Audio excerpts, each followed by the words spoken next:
Shalom, Aleichem, peace be upon you, and welcome back to the broadcast. I'm Shawn. Today we are looking at this week's Torah portion, Vayishlach. Let me give you that portion summary real quick from TorahPortions.org. The 8th reading from the book of Genesis is named Vayishlach, which means, and he sent. The title comes from the first verse of the reading, which says, Then Jacob sent messengers before him to his brother Esau in the land of Seir, the country of Edom. Jacob prepares to meet Esau as he returns to the promised land.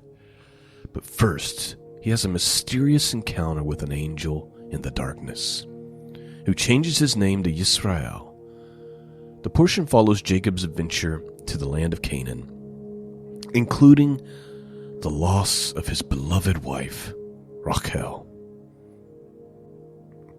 Alright, so our outline here is Jacob sends presents to appease Esau, and then he has this wrestling with God moment in Peniel. Now, the Jewish tradition is that it's an angel. I actually believe that it's God himself. And we'll talk about that a little bit more when we get to it. Jacob eventually meets Esau. Then Jacob reaches Shechem. Then we have this rape of Dinah, which we'll talk a little bit about that as well, because the word for rape is not actually used. However, there does seem to be something going on there. We'll look at that. In response, Dinah's brothers avenge their sister. Jacob returns to Bethel. We have the birth of Benjamin and the death of Rachel, the death of Isaac, Esau's descendants, and then we have the clans and kings of Edom. So a lot of stuff covered here. It's chapters 32, verses 4 through 36, verse 15. So the story picks up with Jacob sees Esau in the distance, or he's told that Esau's coming with 400 men. And there's some really good things that Jacob does right here, and then some questionable things that might be the beginnings of kind of this jealousy, or the beginning decisions that kind of form this jealousy that Jacob's sons would eventually have for their brother Joseph. I'll point that out when we get to it. Let's begin. Going back to the Hallelujah Scriptures today, chapter 32, book of Genesis, starting with verse 4.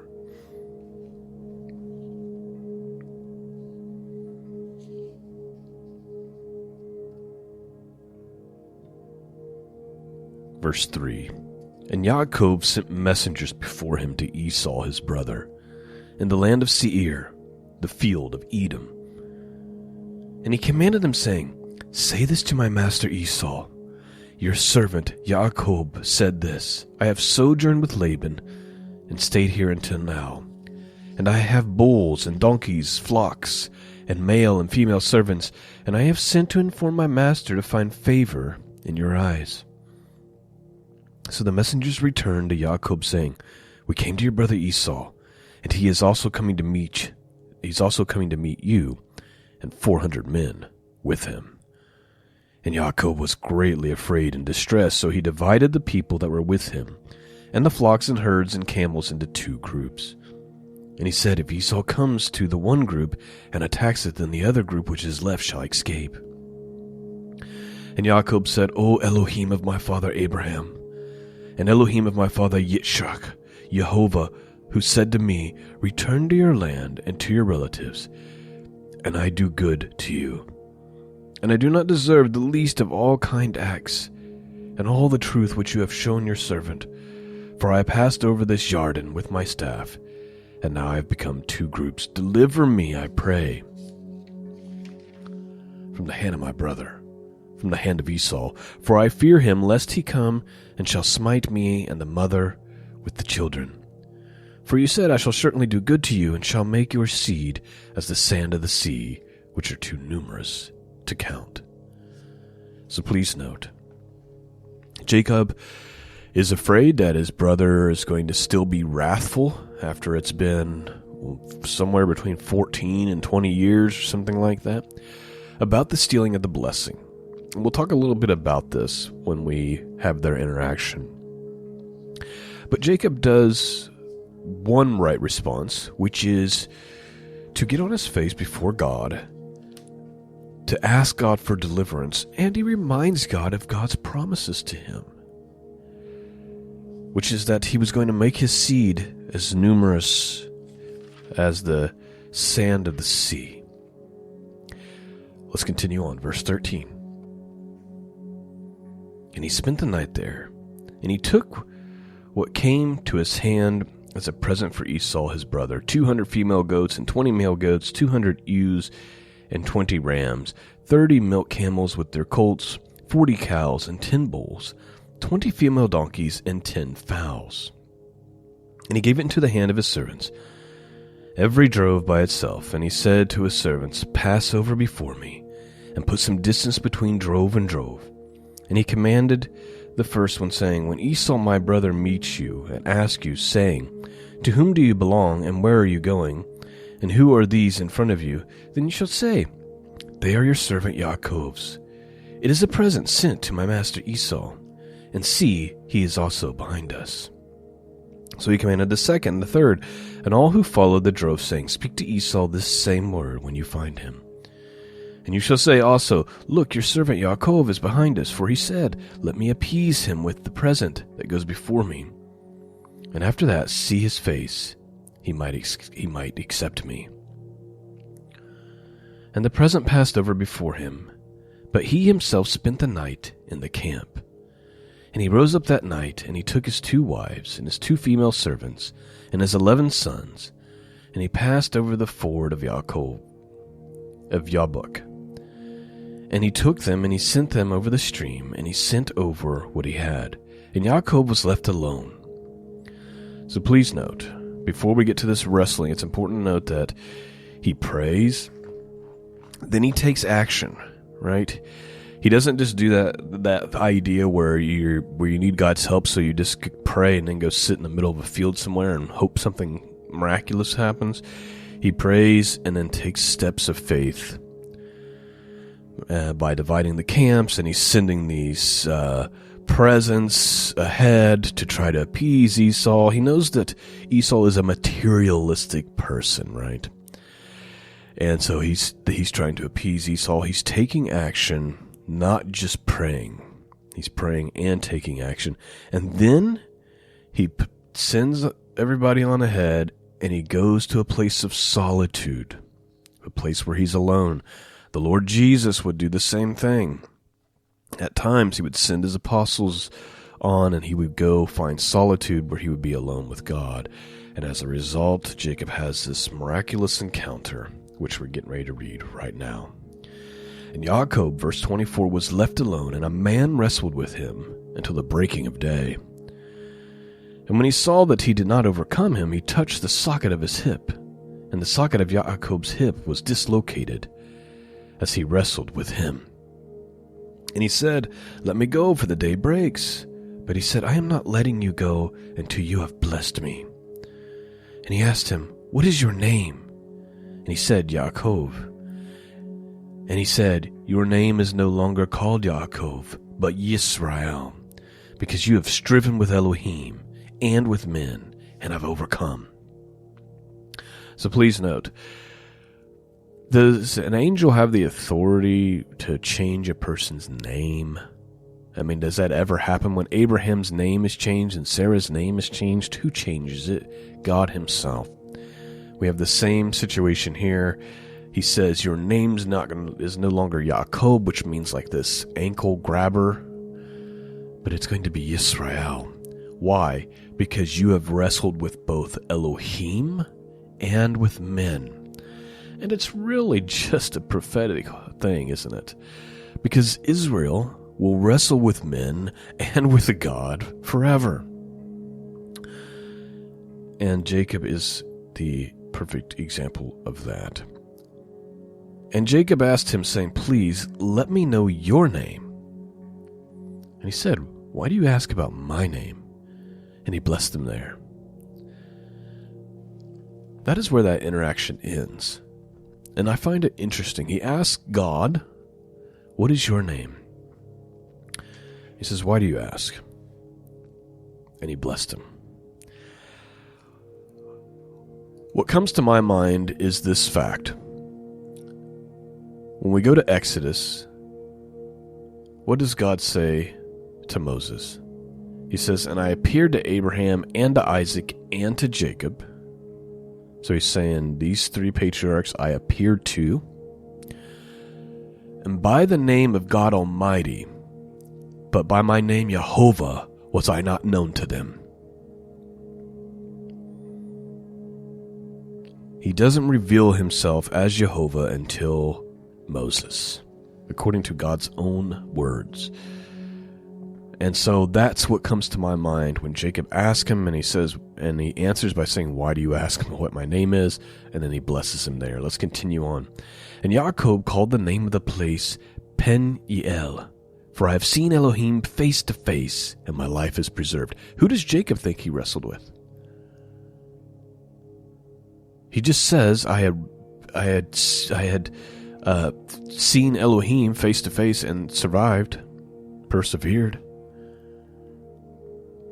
"And the sun rose on him as he passed over Penuel, and he limped on his hip. That is why the children of Israel to this day do not eat the sinew of the hip, which is on the socket of the thigh, because he touched the socket of the thigh of Jacob in the sinew of the hip." I thought about this wrestling match a lot yesterday as I was studying and preparing. The purpose of it, all of this. You know, Jacob's still going to face some very challenging times, and he's getting ready to face one of his greatest fears right now, which is his own brother, who had vowed to kill him for stealing the blessing. I think about what is it like for God to wrestle with a man. I remember when my son was very young, 2, 3, 4, and we would have those little fun father-son wrestling matches, right? And of course, at any time, if I wanted, I could have just quickly pinned him down, right? No thing. Every, kick and blow that he would send my way was nothing, right? But I loved, and at times I would let him appear to be winning, and that would inspire him to keep coming at me and give him confidence, because in his mind he's taking on the strongest person in the world. Every little kid thinks that about their father. I wonder if that's kind of the moment that God and Jacob are having. And then in the end, he just touches his hip, dislocates his hip. Do you realize how hard it is to dislocate a hip, by the way? How much pain is involved? Have you ever had a celiac nerve issue? Jacob would not just be limping for a couple of days. This may have been a permanent thing. The other thing I thought, to wrestle with God, you're going to be changed. And you may be better for it, but it also might be a painful situation, which is what we see with Jacob, right? He ends this, but he ends it by being blessed, but now he's got a limp. Just two thoughts that entered in my mind. I don't know if there's any value there for you. Let's continue on. Chapter 33. "And Jacob lifted his eyes and looked, and he saw Esau coming, and with him 400 men. And he divided the children among Leah and Rachel and the 2 female servants." Here's where I think things start to go downhill for the family dynamic. Jacob is about to divide his family, and he's going to send the 2 handmaid wives first and their sons. Then he's going to send Leah and her sons, and the last person to come is going to be Rachel and her one son, Joseph. So you can tell who's the most important to Jacob by who he sends first, right? Because his whole plan was, well, if Esau slaughters the first group, then the next one can survive. You think the sons of Jacob caught on to this? Hey, Joseph's in the back, being protected. We're going first. And he put the female servants and their children in front, and Leah and her children behind, and Rachel and Joseph last. And he himself passed over before them and bowed himself to the ground 7 times until he came near to his brother. And Esau ran to meet him and embraced him and fell on his neck and kissed him, and they wept. And he lifted his eyes and he saw the women and the children, and he said, "Who are these with you?" And he said, "The children with Elohim has favored your servant." Then the female servants came near, and they and their children, and they bowed themselves. And Leah also came near with her children, and they bowed themselves. And Joseph and Rachel came near, and they bowed themselves. And Esau said, "What do you mean by all this company which I met?" And he said, "To find favor in the eyes of my master." But Esau said, "I have enough, my brother. Let what you have remain yours." And Jacob said, "No, please, if I have now found favor in your eyes, then receive my present from my hand, because I have seen your face, like seeing the face of Elohim, when you are pleased with me. Please, take my blessing that is brought to you, because Elohim has favored me, and because I have all." And he urged him, and he took it. So Esau, again, a materialistic person, right? He's not been out of shape about the blessing anymore. Esau's obviously done very, very well from a financial, from a material standpoint. He's got 400 men. He's basically a king. You see, the blessing that he's missing out on was never really about possessions and status. It was the relationship with God and the future that God had for his people and whose line they would come through. That's what Esau lost. Because the people would come through Jacob. He is Yisrael. The 12 tribes come from him. That birthright was owed to Esau, but he despised it. And so here he is, he's got this wealth. He's like, "I don't need your stuff, Jacob, I've got plenty." But then Jacob urges him, he's like, "Fine, I'll take it," Does he even realize what he truly lost? Verse 12, and he said, "Let us depart and go, and let me go before you." But he said to him, "My master knows that the children are weak, and the flocks and herds which are nursing with me. And if the men should drive them hard one day, all flocks shall die. Please let my master go before his servant, and let me lead on slowly according to the pace of the livestock that I go before me, and according to the pace of the children, until I come to my master in Seir." And Esau said, "Please let me leave with you some of the people who are with me." But he said, "Why this? Let me find favor in the eyes of my master." And Esau returned that day on his way to Seir. And Jacob departed to Sukkot, and built himself a house, and made booths for his livestock. That is why the name of the place is called Sukkot. And Jacob came safely to the city of Shechem, which is in the land of Canaan, where he came from Padam Aram. And he pitched his tent before the city, and he bought the portion of the field where he had pitched his tent from the children of Hamor, Shechem's father, for 100 shekels. And he put up an altar there, and he called it El Elohe Yisrael. All right, so now we get to chapter 34, and this is the story of this issue with Dinah. So let's have a look. And Dinah, the daughter of Leah, whom she had borne to Yaakov, went out to see the daughters of the land. And Shechem, son of Hamor, the Hivite, prince of the land, saw her, and took her, and lay with her, and humbled her. Interesting phrasing. Took her, laid with her, and humbled her. Most translations will say defiled her or humiliated her.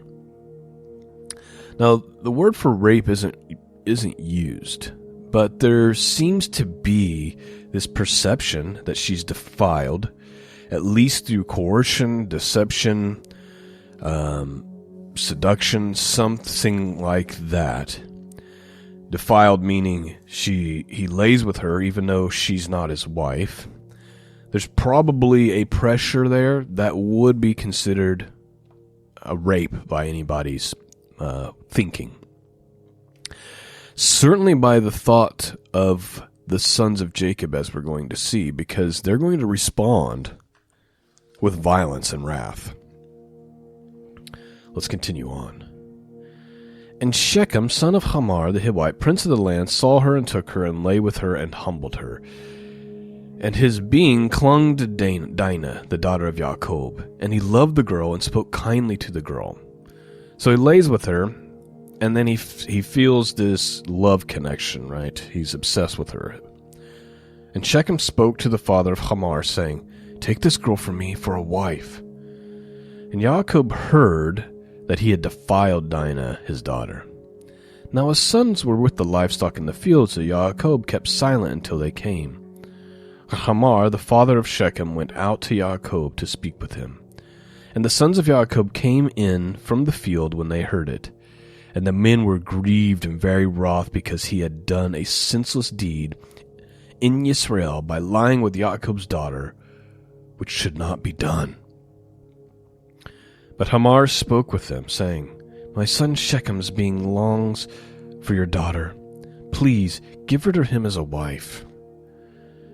And intermarry with us, and give us your daughters, and take our daughters for yourselves, and dwell with us, and let us be the land before you. Dwell and move about in it, and have possession in it." Please note, it's important to remember that this intermarrying with other peoples was not acceptable in their eyes. If you remember, Abraham, or was it, Isaac, actually it was Abraham, he sends his servant Eliezer, right, and says, "You gotta go take a wife for my son Isaac, but it has to be from my people. Do not take for him a wife from this other land." What does Jacob do? He goes back to that same place where Laban is and takes his wives. So what has happened here is grievous. Number one, Dinah's not married. She's been defiled. Number two, it's not the right people group. This is a big problem in the eyes of the sons of Jacob. In the eyes of Jacob himself, although he has a different demeanor towards it. Verse 8, but Hamor spoke with him, saying, "My son Shechem's being longs for your daughter. Please give her to him for a wife, intermarry with us." Verse 11, and Shechem said to her father and her brothers, "Let me find favor in your eyes, and whatever you say to me I give. Ask of me a bride price and a gift ever so high, and I give according to what you say to me, but give me the girl for a wife." But the sons of Jacob answered Shechem and Hamor his father, and spoke with deceit, because he had defiled Dinah, their sister. And they said to them, "We are not able to do this matter to give our sister to one who is uncircumcised, for that would be a reproach to us. Only on this would we agree to you. If you become as we are, to have every male of you circumcised, then we shall give our daughters to you, and take your daughters to us, and we shall dwell with you, and shall become one people. But if you do not listen to us, and be circumcised, we shall take our daughters and go." And their words pleased Hamor and Shechem, Hamor's son. And the young men did not delay to do this, because he delighted in Jacob's daughter. Now when he was more respected than all the other household of his father. And Hamor and Shechem his sons came to the gate of their city, and they spoke with the men of their city, saying, "These men are at peace with us, so let them dwell in the land and move about in it. And see, the land is large enough for them. let us take their daughters for our wives, and let us give them our daughters. Only on this would the man agree as well with us to be one people, if every male among us is circumcised, and they are circumcised, their herds and their possessions and all their beasts, should they not be ours? So see, please note, they're thinking, hey, we'll do this whole circumcision thing, because the reward is we get to take their possessions and their women. Only let us agree with them, and let them dwell with us. And all who went out to the gate of the city listened to Hamor and Shechem his son. Every male was circumcised, all who went out to the gate of the city. And it came to be on the third day, when they were in pain, that two of the sons of Jacob, Simon and Levi, Dinah's brothers, each took his sword and came boldly upon the city and killed all the males. And they killed Hamor and Shechem, his sons, with the edge of the sword, and he took Dinah from Shechem's house, and he went out. And the sons of Jacob came upon the slain and plundered the city, because they had defiled their sister. And they took their flocks and their herds and their donkeys, and that which was in the city, and that which was in the field, and all their wealth, and all their little ones and their wives they took captive, and they plundered all that was in the houses. So please note, quite a brutal response, right? They get them to get circumcised, now they're weakened and in pain, they come in, kill everyone, plunder them. Seems like a brutal response, but if you remember, what was the idea of the ones that were just slain? Number one, they took Dinah, defiled her. They're plotting to get to keep her, the other women that are with Jacob and his sons, as well as their herds and their flocks. And what ends up happening is it's their flocks and herds that get taken. Jacob, though, is not so happy with how this played out. Verse 30, and Jacob said to Simon and to Levi, you have troubled me by making me a stench among the inhabitants of the land, among the Canaanites and the Perizzites. And I am few in number, and they gather themselves against me, and shall smite me, and I shall be destroyed, my household, and I. But they said, should he treat our sister like a whore? And Elohim said to Jacob, arise and go to Bethel and dwell there, and make an altar there to El, who appeared to you when you fled from the face of Esau, your brother. And Jacob said to his household, and he put all who were with him, put away the foreign mighty ones that are among you, and cleanse yourselves, and change your garments, and let us arise and go up to Bethel, and let me make there an altar to El, who answered me in the day of my distress, and has been with me in the way which I have gone. So they gave Jacob all the foreign mighty ones which were in their hands, and all their earrings which were in their ears, and Jacob hid them under the terebinth tree, which was near Shechem. And they departed, and the fear of Elohim was upon the cities that were all around them. And they did not pursue the sons of Jacob. And Jacob came to Luz, that was in Bethel, which is in the land of Canaan, he and all the people who were with him. And he built there an altar, and they called the place El Bethel, because there Elohim appeared to him when he fled from the face of his brother. And Deborah, Ribkah's nurse, died, and she was buried below Bethel under the terebinth tree. So the name of it was called Elon Bakoth. And Elohim appeared there to Jacob again, and when he came from Padam Aram, and he blessed him. And Elohim said to him, your name is Jacob. Your name is no longer called Jacob, but Yisrael is your name. So he called his name Yisrael. And Elohim said to him, I am El Shaddai. Bear fruit and increase. A nation and a company of nations shall be from you, and sovereigns come from your body. And the land which I gave Abraham and to Yitzchak I give to you, and to your seed after you I give this land. And Elohim went up from the place where he had spoken with him. And Yaakov put up a standing column in a place where he had spoken with him, and a monument of stone. And he poured a drink offering on it, and he poured oil on it. And Yaakov called the name of the place where Elohim spoke with him, Bethel. And they had departed from Bethel, and it came to be, when there was but a little distance to go to Ephrath, that Rachel began to give birth, and had great difficulty giving birth. And it came to be, as she was having great difficulty giving birth, that the midwife said to her, "Do not fear, for it is another son for you." And it came to be, as her life was going out, she died, that she called his name Ben-Oni. But his father called him Ben-Yamin. So Rachel died and was buried on the way to Ephrath, that is Bethlehem. And Yaakov put a standing column on her grave, which is the monument of Rachel's grave to this day. And Yisrael departed and pitched his tent beyond the tower of Adar. And it came to be, when Yisrael dwelt in the land, that Reuben went to lay with Bilhah, his father's concubine. And Yisrael heard about it. Now the sons of Yaakov were 12. So please note, poor Jacob. The man just lost the woman that he loves more than anything, the one he ended up working 14 years for. She was only able to produce him 2 sons, and giving the second son, Benjamin, who she calls Ben-Oni, son of my mourning. He changes his name. She dies. And then his eldest son, Reuben, sleeps with Bilhah, who is one of the handmaids, one of his concubines. The man has family problems after family problems after family problems. His daughter's defiled.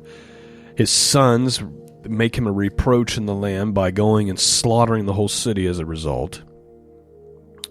I can't help but feel for Jacob. And it just also goes to show that even though you are a most favored person of God, most favored child of God, one whom the whole world will be blessed through you, there's still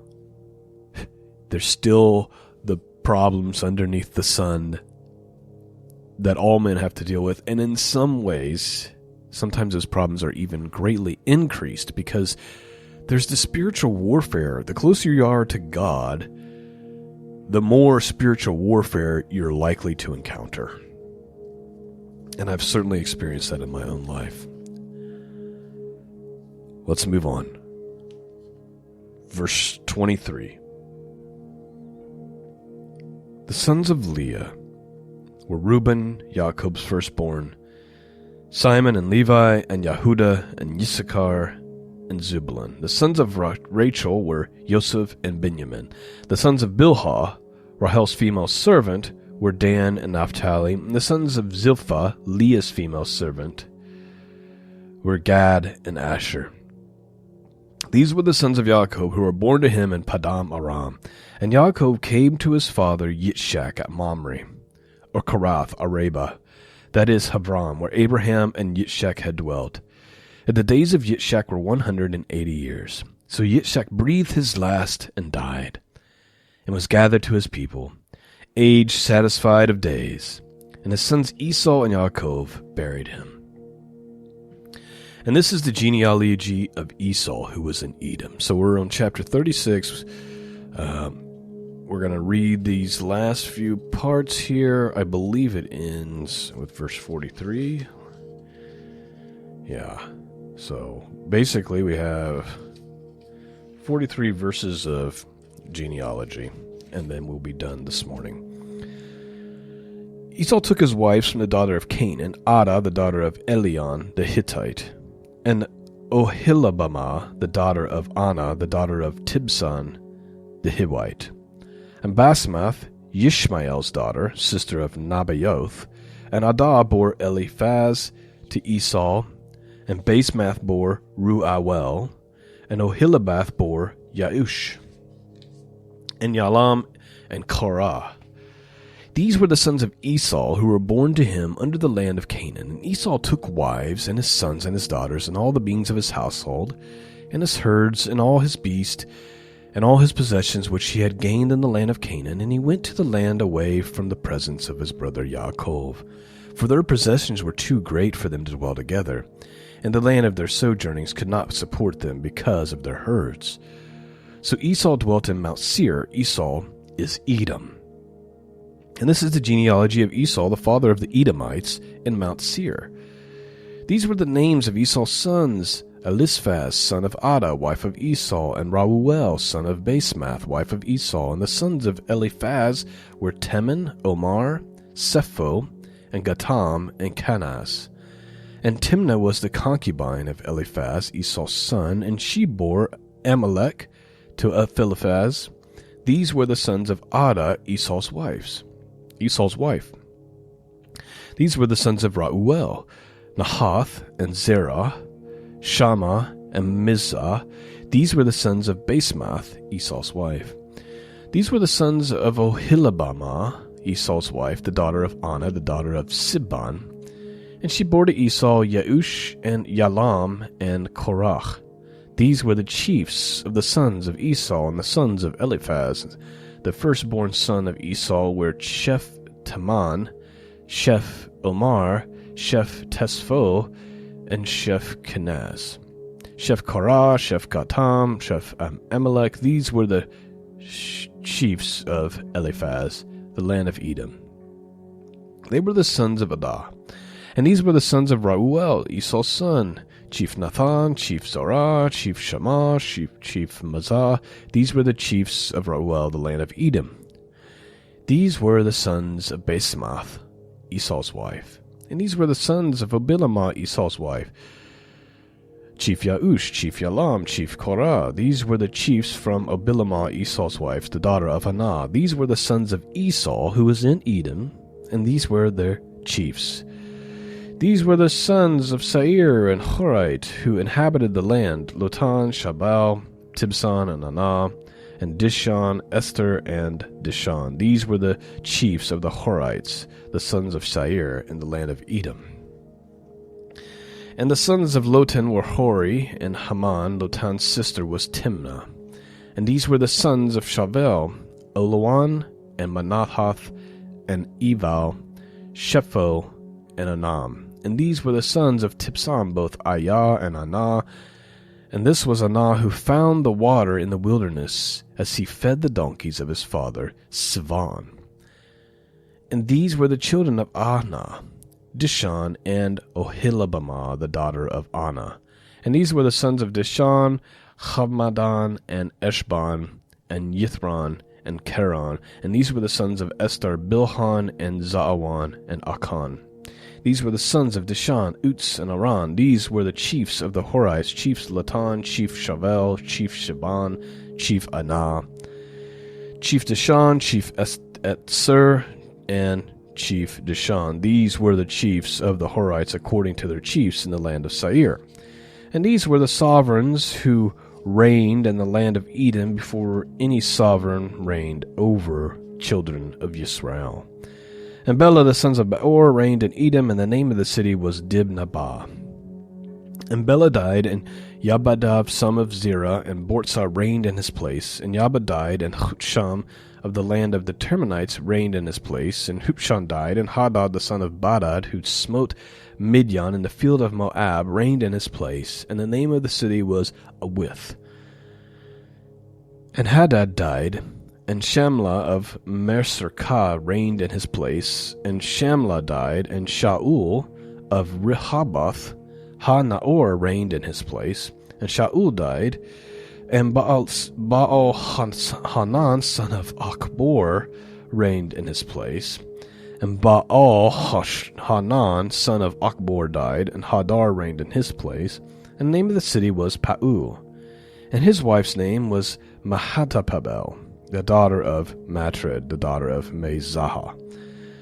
And these were the names of the chiefs of Esau according to their clans and to their places by their names: Chief Timnah, Chief Alwa, Chief Yaath, Chief Oholibamah, Chief Allah, Chief Pinyan, Chief Kenaz, Chief Teman, Chief Mitzar, Chief Migdael, Chief Aram. These were the chiefs of Edom, according to their dwelling places, in the land of their possession. And Esau was the father of the Edomites. And that is how the portion ends, brutally, with reading all those names in chapter 36, which I apologize for the butchering. Okay. Well, there is the portion. Lots of interesting things going on there to ponder on. The wrestling with God, the whole thing. Very, very, very interesting. Very tragic as well, like we talked about the family dynamic. Tough times for Jacob. Tough times for sure. Well, at any rate, I am out of time. That was a long portion that ended with a lot of genealogy, which I mispronounced 99% of, but I pray you were blessed at any rate. Thank you for listening, my friends. Peace and grace be with all of you, and until next time, God bless.